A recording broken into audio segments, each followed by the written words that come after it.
राम मंदिर निर्माण कार्य को लेकर करणी सेना देश के पूर्व उप प्रधानमंत्री व भाजपा नेता लाल कृष्ण आडवाणी के माध्यम से 1 करोड़ रुपए की राशि जल्द ही प्रधानमंत्री नरेंद्र मोदी को सौंपेंगे।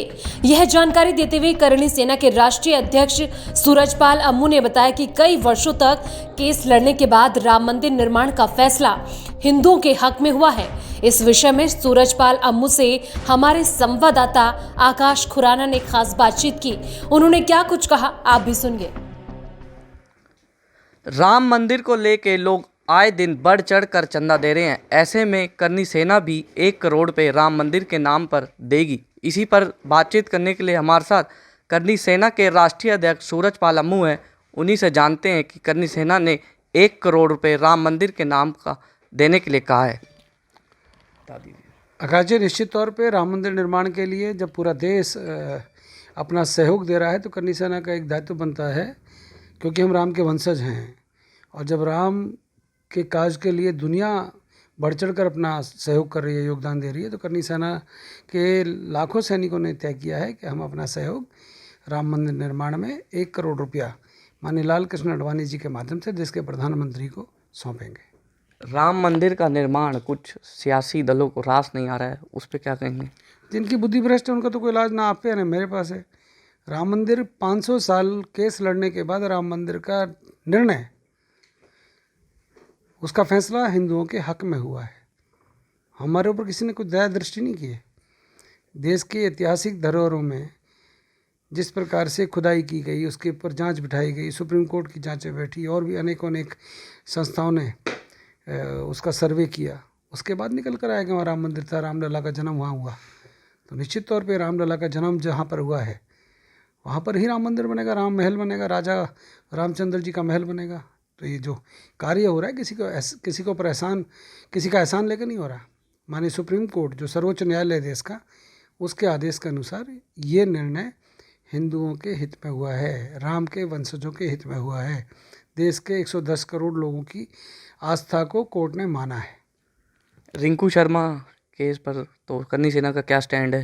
करनी सेना का तो सीधा सीधा स्टैंड है। हम अभी रिंकू शर्मा के घर गए थे, उसकी माँ के जो आंसू थे उनको देखकर हर कोई रो पड़ेगा। मुझे दुख है कि जिस प्रकार से दिल्ली के मुख्यमंत्री अरविंद केजरीवाल साहब मुंह के ऊपर टेप लगाकर चुप हैं, राहुल गांधी चुप हैं, प्रियंका वाड्रा चुप हैं, जो हर बात के लिए उछल उछल कर बोलते हैं।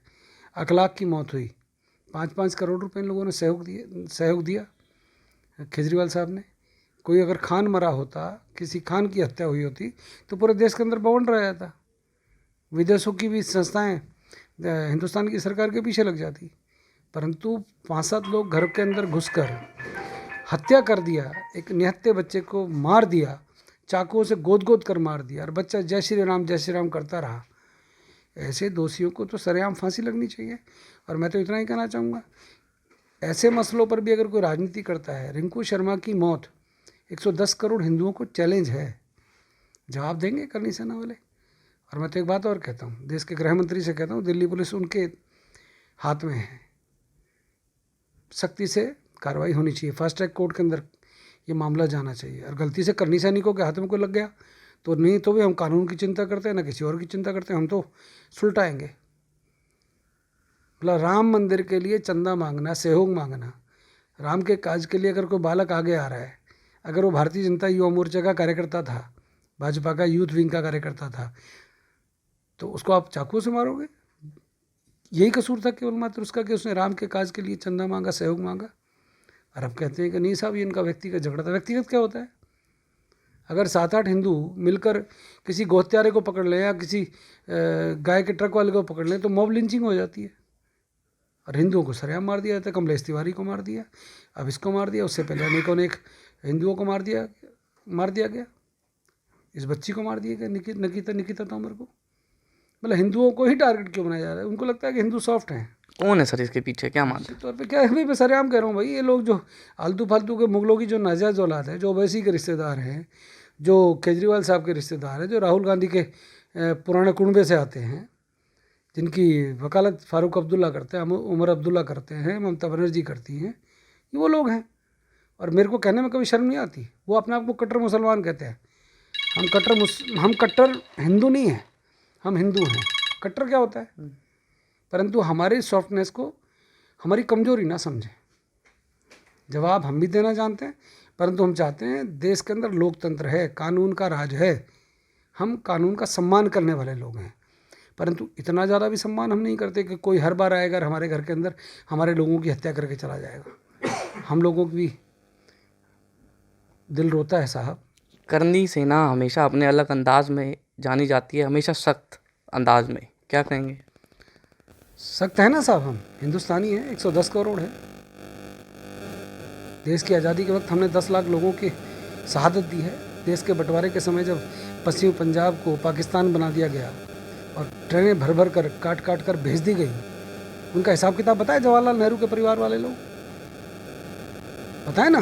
महात्मा गांधी जी के जो शुभचिंतक हैं और लोगों को कहते हैं दे दी हमें आज़ादी बिना खड़क बिना ढाल। कहाँ से बिना खड़क बिना ढाल? हमने 10 लाख लोगों को की शहादत दी है। हमारी माँ बहन बेटियों की इज्जत लूटी गई पाकिस्तान के अंदर, लाशें भर भर के ट्रेनों में भेजी गई। आप भी पंजाबी समाज से आते हैं, आप भी अपने पूर्वजों का इतिहास उठाकर देखें। आप वहाँ पाकिस्तान में क्या थे और यहाँ पे आपकी क्या हालत थी जब आप आए गुड़गांव कैंप के अंदर। हम लोग सच बोलने वाले लोग हैं। हम लोग सख्त इसलिए जाने जाते हैं, हम सच बोलते हैं और सच बोलना हमारा अधिकार है।